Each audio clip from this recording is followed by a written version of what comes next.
جمال عبد الناصر کا شمار دنیا کے صف اول کے لیڈروں میں کیا جاتا ہے۔ انہوں نے 1954 میں ایک انقلاب کے ذریعے مصر سے بادشاہت کا خاتمہ کر کے مصر کو ایک جدید ملک بنانے کی بنیاد رکھی اور نہ صرف عرب ممالک بلکہ تیسری دنیا کی سیاست میں انتہائی اہم اور مؤثر کردار ادا کیا۔ جمال عبد الناصر کی شہرت اس وقت عروج پر پہنچ گئی جب انہوں نے نہر سوئز کو قومی ملکیت میں لے لیا، جس پر انہیں برطانیہ، فرانس اور اسرائیل کی جانب سے شدید حملوں کا سامنا کرنا پڑا، لیکن وہ کسی کے دباؤ کو خاطر میں نہ لائے اور عرب قوم کے مفادات کو مقدم رکھا۔ جمال عبد الناصر بہترین مقرر، انتہائی کرشماتی شخصیت کے مالک تھے۔ جمال عبد الناصر 15 جنوری 1918 کو مصر کے شہر اسکندریہ میں پیدا ہوئے۔ جمال عبد الناصر نے ابتدائی تعلیم ریلوے کے ایک اسکول میں حاصل کی اور 1924 میں انہیں مزید تعلیم کے لیے اپنے چچا خلیل حسن کے پاس قاہرہ بھیج دیا گیا۔ 1926 میں جمال عبد الناصر کی والدہ کا انتقال ہو گیا۔ جمال عبد الناصر کو اپنی والدہ سے بے حد محبت تھی اور والدہ کے انتقال نے ان کے دل و دماغ پر گہرے اثرات مرتب کیے۔ اسی سال ان کے والد نے دوسری شادی کر لی۔ جمال عبد الناصر 1928 میں اپنے نانا محمد حماد کے پاس اسکندریہ چلے گئے اور اٹارین ایلیمنٹری اسکول میں داخلہ لے لیا۔ اس اسکول میں ان کی کارکردگی بہتر ثابت نہ ہوئی اور 1929 میں انہیں دوبارہ قاہرہ بھیج دیا گیا۔ جلد ہی جمال کے والد کی ٹرانسفر سوئز میں ہو گئی اور انہیں وہاں جانا پڑا، مگر 1933 میں وہ پھر اپنے چچا کے پاس قاہرہ آ گئے۔ 1936 میں جمال اپنے نانا کے پاس اسکندریہ چلے گئے اور وہاں انہوں نے ایک پرائیویٹ اسکول سے سیکنڈری ایجوکیشن سرٹیفکیٹ حاصل کیا۔ 12 نومبر 1935 کو جمال عبد الناصر برطانوی حکومت کے خلاف کیے جانے والے ایک مظاہرے میں شرکت کے دوران زخمی ہو گئے اور بعد ازاں گرفتار ہو کر مصری سوشلسٹ پارٹی کے متعدد ممبران کے ہمراہ جیل میں رہے۔ سیکنڈری اسکول میں تعلیم کے دوران جمال عبد الناصر سیاسی سرگرمیوں میں بھرپور حصہ لیتے رہے اور 1935-36 کے عرصہ میں جمال قاہرہ کے سیکنڈری اسکولز کی اسٹوڈنٹس یونین کے چیئرمین منتخب ہوتے رہے۔ بار بار اسکول بدلنے کے عمل نے جمال عبد الناصر کو مایوس نہیں کیا، بلکہ اس دوران ان کے حوصلے، تجربے اور دوستوں کی تعداد میں خاطر خواہ اضافہ ہوا، جو بعد کی انقلابی جدوجہد میں ان کے بہت کام آیا۔ 1944 میں جمال عبد الناصر نے ایک ایرانی تاجر کی 22 سالہ بیٹی تاہیہ کاظم سے شادی کر لی۔ تاہیہ کے والدین اس کی کم سنی میں ہی وفات پا گئے تھے اور تاہیہ کے چچا عبد الحمید کاظم نے جمال سے اس کی شادی کا اہتمام کیا۔ شادی کے بعد جمال عبد الناصر اپنی بیوی کے ہمراہ قاہرہ کے اطراف میں ایک گھر میں منتقل ہو گئے۔ 1937 میں جمال عبد الناصر کو فوج میں آفیسر کے طور پر ملازمت مل گئی۔ اس ملازمت سے نہ صرف ان کے مالی حالات اچھے ہو گئے بلکہ معاشرہ میں ایک باعزت مقام بھی مل گیا۔ تاہم فوج کی ملازمت کے دوران بھی جمال عبد الناصر کی سیاست سے دلچسپی برقرار رہی۔ ملٹری اکیڈمی کی ٹریننگ کے دوران جمال عبد الناصر کی ملاقات عبد الحکیم عامر اور انوار السادات سے ہوئی، جو بعد ازاں جمال عبد الناصر کے دور صدارت میں ان کے دست راست رہے۔ ملٹری اکیڈمی سے پاس آؤٹ ہونے کے بعد ان کی تقرری مانک آباد کے شہر میں انفینٹری کے سیکنڈ لیفٹیننٹ کے طور پر ہوئی۔ 1939 میں ناصر اور ان کے دست راست عاجز نے رضاکارانہ طور پر اپنی خدمات سوڈان کے لیے پیش کر دی۔ سوڈان ان دنوں مصر کا اتحادی ملک تھا، جہاں ان کے پہنچنے کے کچھ عرصہ بعد ہی دوسری جنگ عظیم کا آغاز ہو گیا۔ ناصر اور عامر 1941 تک سوڈان ہی میں خدمات سر انجام دیتے رہے۔ جنگ عظیم کے دوران انہوں نے دیگر فوجی گروپوں کی مدد سے مصر سے برطانوی فوجوں کو نکال باہر کرنے کا منصوبہ بنایا، مگر اس منصوبے پر عمل درآمد کا موقع نہ ملا۔ 1942 میں مصر کے وزیر اعظم علی مہر سے برطانوی حکومت کی بعض وجوہات پر ناراضگی کے باعث مصر میں برطانوی ہائی کمشنر لارڈ لیمسن کی ایما پر ایک برطانوی فوجی دستے نے مصر کے بادشاہ فاروق کے محل میں جبراً داخل ہو کر وزیر اعظم علی مہر کو برطرف کرنے پر زور دیا۔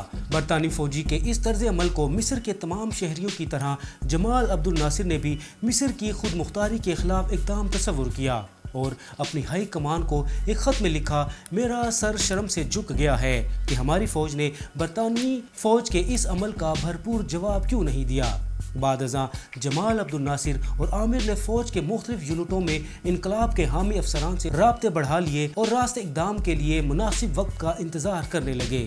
دوسری جنگ عظیم میں مصر کی فوج غیر جانبدار رہی، تاہم جمال عبد الناصر کو میدان جنگ میں جانے کا پہلا موقع سرزمین فلسطین پر ملا۔ فلسطین میں عرب فوج کی باضابطہ آمد سے قبل اپنی خدمات عرب ہائر کمیٹی جس کی قیادت بیت المقدس کے عظیم مفتی امین الحسینی کر رہے تھے کے لیے پیش کی، لیکن مصر کی حکومت نے ناصر کو امین الحسینی کی فورس میں شرکت کی اجازت نہ دی۔ 1948 میں مصر سے برطانوی فوج کے انخلا کے بعد شاہ فاروق نے مصری فوج کو فلسطین بھیجا۔ جمال عبد الناصر نے 6ٹی انفینٹری بٹالین میں خدمات سر انجام دیں۔ جنگ کے دوران ناصر مصری فوج کی کارکردگی سے بالکل مطمئن نہیں تھے۔ اس جنگ میں مصر نے فالوجہ کا علاقہ اسرائیل کے حوالے کر دیا۔ فروری 1949 میں جمال عبد الناصر کو رائل ملٹری اکیڈمی قاہرہ کا انسٹرکٹر بنا دیا گیا۔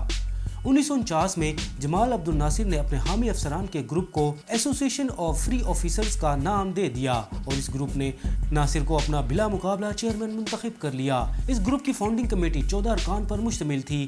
بعد ازاں اس میں دیگر سیاسی گروپوں سے مزید اہم افراد بھی شامل ہو گئے اور کمیٹی کے ممبران کی تعداد بڑھ کر 90 ہو گئی اور انہوں نے زیر زمین اپنی سرگرمیاں بڑھا دیں۔ 25 جنوری 1952 کو نہر سویز پر معمور برطانوی فوج کی اسماعیلیہ کی پولیس فورس سے شدید جھڑپ ہوئی، جس کے نتیجہ میں 40 مصری پولیس مین مارے گئے۔ اس واقعے کے رد عمل کے طور پر اگلے روز ہزاروں لوگ سڑکوں پر نکل آئے اور انہوں نے برطانوی فوج کے حامی سرکاری اہلکاروں اور سرکاری عمارتوں پر ہلہ بول دیا۔ اس شورش کے دوران 76 افراد لقمہ اجل بن گئے، جس میں 9 برطانوی باشندے بھی شامل تھے۔ اس موقع پر جمال عبد الناصر اور خالد محی الدین نے ایک 6 نکاتی پروگرام برائے مصر جاری کیا، جس میں مصری معاملات میں برطانیہ کی بڑھتی ہوئی دخل اندازی کو زبردست تنقید کا نشانہ بنایا گیا۔ اس دوران جمال عبد الناصر تک معتبر ذرائع سے یہ خبر پہنچی کہ شاہ فاروق کو ایسوسی ایشن آف فری آفیسرز کے بارے میں معلومات حاصل ہو گئی ہیں اور وہ انہیں گرفتار کرنے کے احکامات جاری کرنے والے ہیں۔ اس خبر پر ناصر نے اپنے قریبی ساتھیوں سے مشورہ کیا اور شاہ فاروق کا تختہ الٹنے کے لیے منصوبہ بندی کر لی۔